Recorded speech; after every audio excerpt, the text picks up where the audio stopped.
Charlie Kirk's death and the free speech hypocrisy in America. Please make this make sense. One man, Charlie Kirk, spent his career building division through rhetoric. He was murdered by a shooter whose motives remain under investigation. And suddenly, America's right to free speech is on trial for anyone who dares critique his legacy. How does that add up? Let me clear the air before we begin. His death was horrible, just like the deaths of so many taken violently. And I am against anyone celebrating deaths, because a life is a life. However, Kirk built his career on division. And now, even in death, his name is being used to divide us further. When Kirk was alive, he created Professor Watchlists targeting educators he disagreed with. He called for boycotts of companies that supported causes he opposed. He built a career on silencing voices he didn't like, not engaging with them. Yet after his death, the same voices who defended his tactics are now calling his critics enemies of free speech. Think about that contradiction. When divisive words were his words, they were protected speech. But when his own rhetoric becomes the subject of critique, suddenly free speech has limits.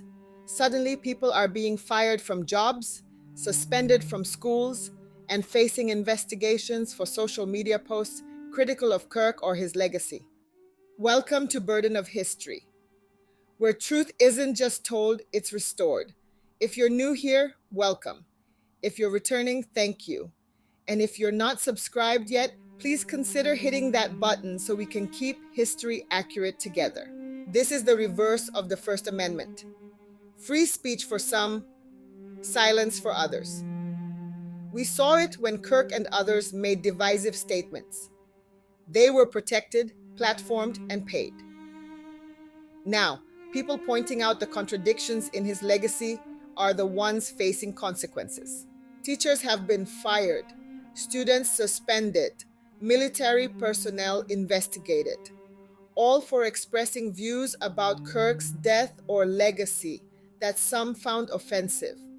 Meanwhile, the same institutions that protected Kirk's right to make controversial statements are now punishing others for making their own. Make this make sense. Free speech can't only belong to the powerful. It either protects everyone, even when it's ugly, even when it's inconvenient, or it protects no one at all.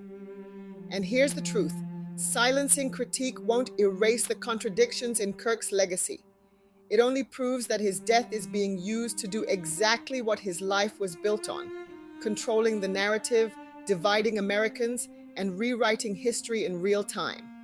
So, America, make this make sense.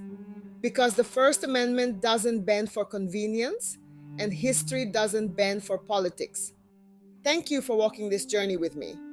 Please share this video so the history stays accurate, and subscribe to Burden of History so together we can carry the weight of truth.